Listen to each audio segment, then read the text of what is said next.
District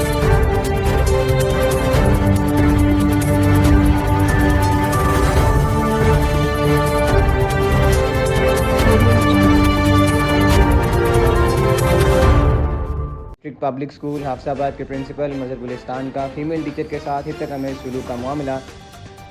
school staff दूसरे रोज़ भी सरापा एहतजाज, फौरी मुस्तफ़ी होने का मुतालबा। डिस्ट्रिक्ट इंतजामिया के ज़ेर साया चलने वाले स्कूल के तमाम उस्ताद सरापा एहतजाज हैं। कहते हैं प्रिंसिपल को फौरी तौर पर तब्दील किया जाए।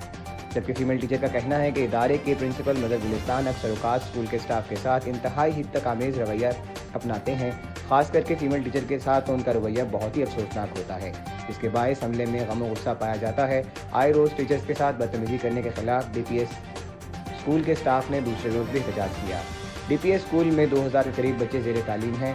एक तरफ कोरोना वायरस की वजह से क्लासेस ना होने के बराबर हैं, दूसरी जानिब प्रिंसिपल का टीचरों के साथ नारवा सलूक तमाम टीचर्स को नालां करता है। जबकि डिप्टी कमिश्नर नवीद शहजाद मिर्ज़ा और वज़ीर तालीम और वज़ीर आला पंजाब से नोटिस लेने का मुतालबा भी किया जाता है।